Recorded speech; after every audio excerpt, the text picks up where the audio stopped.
Lectura del Santo Evangelio según San Mateo. Gloria a ti, Señor.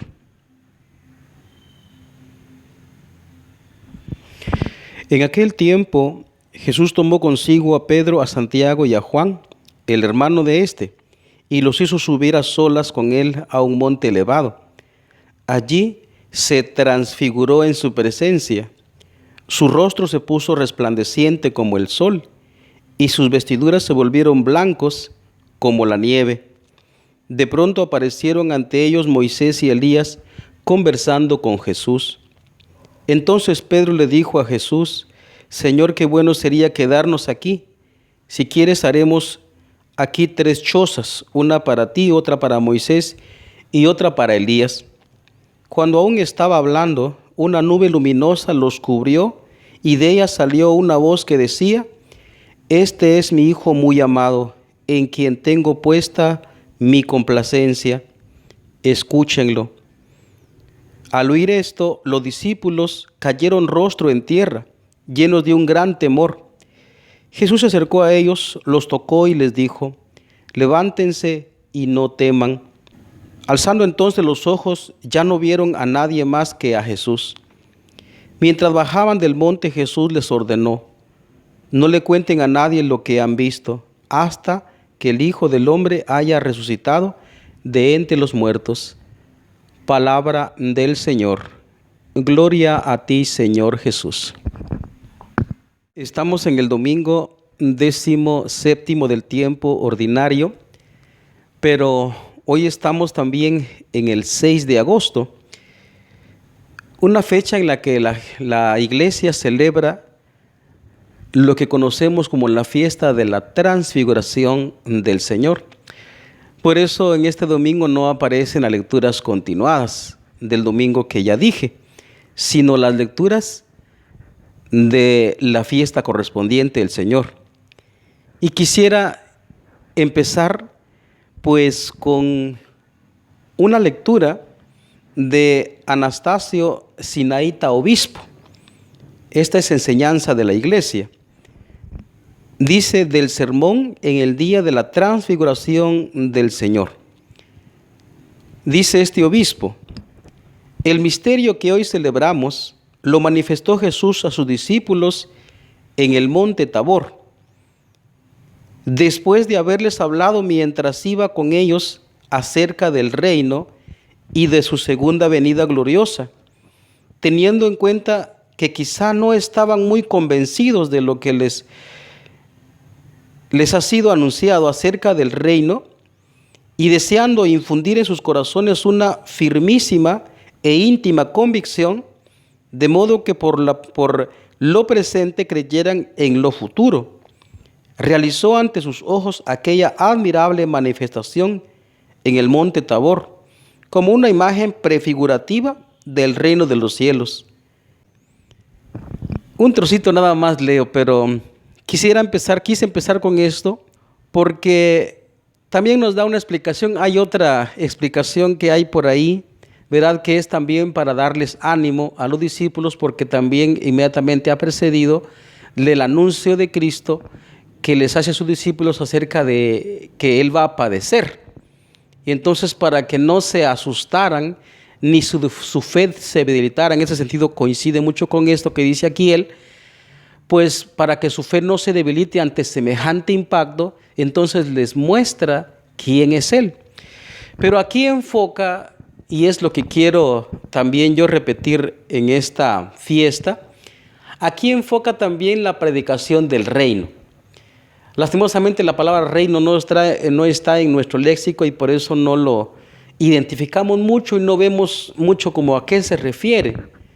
Pero si nosotros, por ejemplo, tal vez interpretamos en el tiempo de hoy la palabra reino, imagínense que Jesucristo estuviera aquí en este tiempo de ahora, entonces probablemente podría decir que Él estuvo predicando un estado, una forma de gobernar. ¿Cómo va a ser el reino de los cielos o cómo es? Para que nos entendamos. Por supuesto que no estoy haciendo política ni estoy diciendo alguna cosa, ¿verdad?, que la iglesia se politiza. Por supuesto que no quiero decir eso, porque si a la hora de ir a política, pues uno ya sabe cómo está la realidad, sino más bien se refiere Cristo a la forma de gobernar un Estado absolutamente bueno, bello, y que nos va a dar dignidad de vida. Y no solo dignidad de vida en esta tierra, sino dignidad de vida para siempre. Entonces, por eso, pues quiero hablar de eso, porque la predicación del reino de los cielos, Jesucristo, como digo, estaba utilizando una palabra en el tiempo de Él, y en el tiempo de Él eran los reinos, en el tiempo nuestro son los estados, ¿verdad? Entonces, es algo que de pronto nosotros nos cuesta también mucho entender. A los discípulos les costaba mucho entender eso, ¿no? Y aquí hay un libro también que yo he estado leyendo y que lo cual les quisiera manifestar un poco, aunque no doy ni siquiera la mitad, me perdonan ustedes. Pero San Agustín habla precisamente de la ciudad de Dios,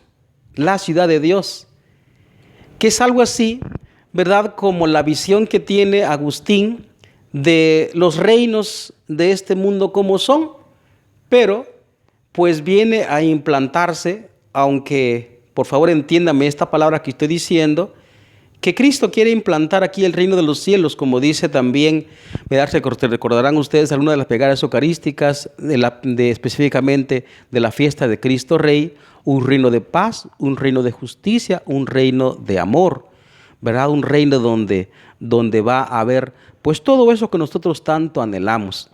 Eso cuesta como demasiado entender porque tenemos como demasiada también experiencia del mal. Y nos cuesta demasiado también aceptar esa realidad. Y sin embargo, esto es posible. Entonces, y precisamente como dice aquí este obispo, ¿verdad?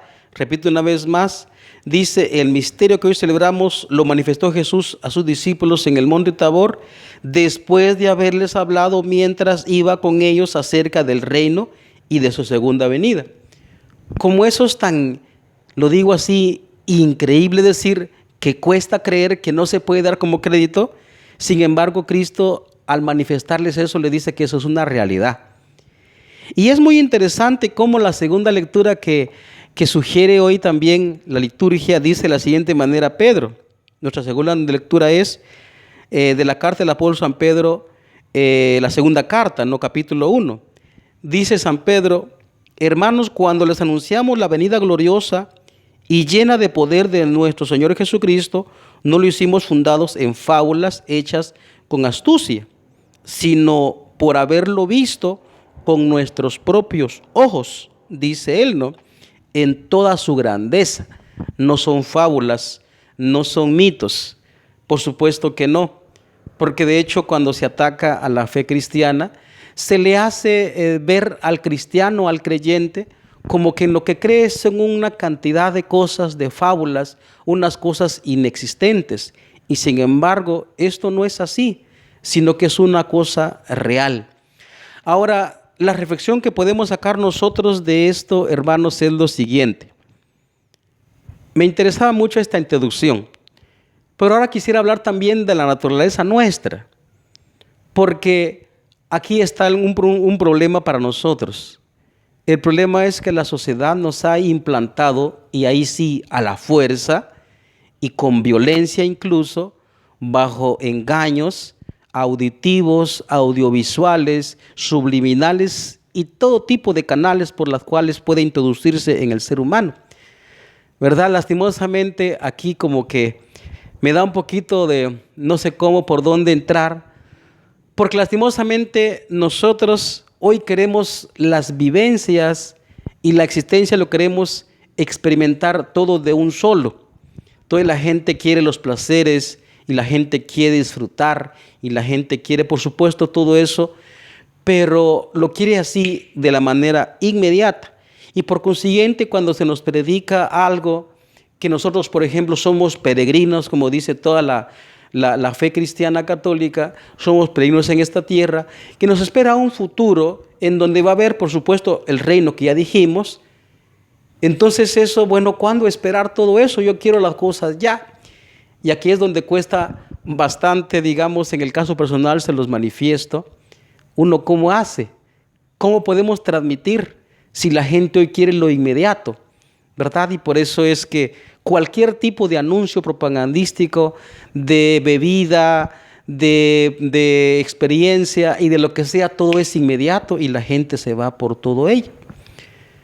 ¿Cómo hacer? Bueno, pues aquí lo único que puedo decir es que confío en la providencia divina y en el poder del Espíritu Santo, que Él es el que los convenza a ustedes, no mis palabras. Pero que nosotros, si vivimos de esa manera como el mundo dice, con placeres inmediatos, entonces nos estamos animalizando nosotros mismos y estamos haciéndole violencia a nosotros mismos, a nuestra propia naturaleza. ¿Por qué? Porque todos esos deseos de placer, todos esos deseos de experiencia inmediata e intensas y también excitantes, pues todo eso está manifestando que nosotros estamos hechos para algo muy grande. Es que es para algo muy grande. Yo no entiendo la verdad cuando la gente extra iglesia, es decir, fuera de la iglesia, entonces nos tira a nosotros los cristianos, especialmente cristianos católicos, que la iglesia pues no deja avanzar la ciencia, la iglesia no deja avanzar pues la tecnología, la ciencia, la iglesia no deja avanzar pues a la sociedad, no deja. Pues el que no conoce lo dirá, pero nosotros los que estamos dentro de la iglesia sabemos que Cristo nos quiere para algo muy grande y que nosotros pues somos peregrinos en esta tierra. Eso que tampoco quiere decir que estamos huyendo de la tierra, sino que estamos aquí y tenemos también nosotros que recorrer un camino. Y esto está escrito en nuestra propia naturaleza humana. Yo suelo poner como ejemplo, pues muchas cosas de la naturaleza, la fauna, el cosmos. Bueno, aunque ahorita puedo hablar de la fauna, es decir, el mundo natural de los animales salvajes. Los naturalistas se cuestionan cuando los animales, ¿verdad?, en distintas partes del mundo tienen ciertos comportamientos muy comunes, muy comunes de distintas especies. Y a veces aquí suelo poner yo dos ejemplos, aunque hay muchos, por supuesto, hay muchísimos. Pero suelo poner yo dos ejemplos, el ejemplo de los peces salmón y las mariposas emperador, si no estoy mal pronunciando. Los peces salmones también nacen de una parte de un río, haga de cuenta un río europeo, de esos grandes, y entonces nacen los peces y van transitando por a lo largo del río hasta llegar al mar, y una buena parte de su vida están en el mar, pero algo les dice que tienen que regresar, y regresar no es sencillo, porque cuando salieron del río, pues era pues donde la corriente los llevaba, pero cuando regresan, van contracorriente, a veces saltando pues cascadas, y hay osos y se los comen, muchos mueren en el camino, aunque muchos otros también llegan a su destino. ¿Y a qué llegan? Llegan a dos cosas. Uno, las hembras llegan a poner sus huevecillos para dar paso a la nueva generación, es decir, allí nacen, y los otros que llegan al lugar donde nacieron única y exclusivamente para morir. Y los naturalistas se preguntan, ¿qué es lo que hace que esos peces lleguen nada más a morir ahí? Es impresionante. También, por ejemplo, las mariposas emperador que nacen en cierta parte del país de México, si me ven en alguna parte del país de México me confirmarán esto, y que en 3 generaciones de mariposas emperador, entonces migran hasta, me parece que hasta el norte de los Estados Unidos o incluso en la parte del Canadá. Y así, digamos, durante 6 generaciones, 3 generaciones van hasta allá al norte y 3 generaciones vuelven aquí.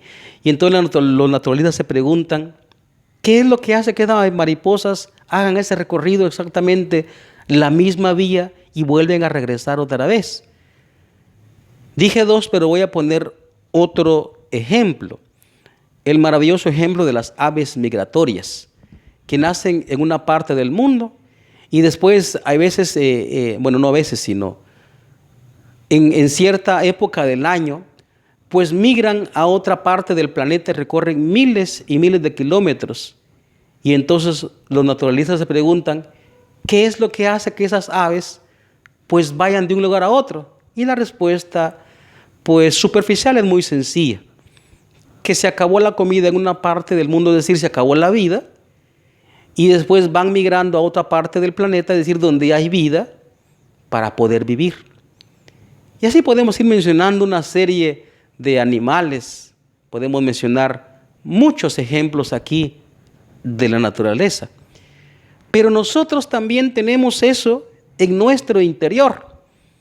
A veces, digamos, yo sí cuestiono mucho esa realidad, aunque lo entiendo, digamos, de manera, espero, profunda, porque de ahí todos los factores sociales podrán ser pues un análisis muy social y muy material.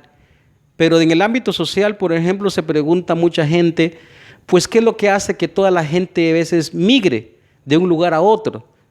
Haga de cuenta del África, norte del África migran para Europa, es decir, para el norte. Y en el caso que estamos aquí en Latinoamérica, desde Colombia hasta todo México migran para los Estados Unidos o para el Canadá, migran para el norte. Y la mayoría, pues, el comentario es buscando una nueva vida. Pero ¿será que solo buscando una buena vida económica y material? Porque en el fondo hay algo más. Como diría un sacerdote, o me parece que fue un obispo, es que nosotros somos unos inadaptados. Y entonces nos sentimos tan inquietos donde estamos. ¿Por qué? Porque es que no estamos para esta vida. Nosotros también vamos migrando hacia algo grande, también buscando vida. Y por más que uno migre a los países ricos, y a pesar de que uno pueda conseguir sus sueños, porque a veces se tornan en pesadillas, por eso lo digo, entre comillas, aunque uno pueda conseguir sus sueños, sin embargo el corazón humano siempre va a sentirse vacío, siempre va a sentirse como que no le satisface aunque haya conseguido lo que haya conseguido, porque nosotros estamos para algo grande. Y por eso también esta fiesta de la transfiguración de Jesucristo, donde Él nos muestra también cómo es Él en realidad, porque acuérdense que Él se rebajó, como dice San Pablo, Él estaba en su gloria, Él es Dios, y se rebajó hasta someterse incluso a la muerte, dice San Pablo. Y cuando muestra Jesucristo a sus discípulos, a sus apóstoles, a Pedro, a Santiago y a Juan, los tres, entonces les muestra realmente cómo es Él.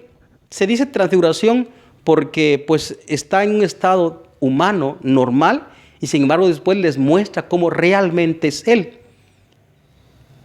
Y nosotros también, San Juan mismo lo dice, San Juan en su primera carta lo dice: hermanos, ahora somos hijos de Dios y no se ha manifestado cómo seremos al fin. Es decir, estamos llamados nosotros para algo grande. Y eso es lo que nos mostró Cristo también, cómo seremos nosotros. En una ocasión también lo dijo el mismo Jesucristo, en el capítulo 19 de San Mateo. Aquí estamos en el capítulo 17. Cuando le hicieron una pregunta acerca del matrimonio, por supuesto que no voy a comentar todo lo que está, pero dice Jesucristo: en esta vida hombres y mujeres se casan, pero cuando sea el reino de Dios, serán como ángeles. Solo que aclaro esto, serán como ángeles, no ángeles, porque la nueva era le gusta esta expresión, serán ángeles. No serán ángeles, serán como ángeles. Es decir, está hablando de una vida, pues casi como dice San Pablo, inimaginable. Ni el ojo vio, ni el oído oyó, ni vino la mente del hombre. Es decir, no pueden imaginar cómo es eso.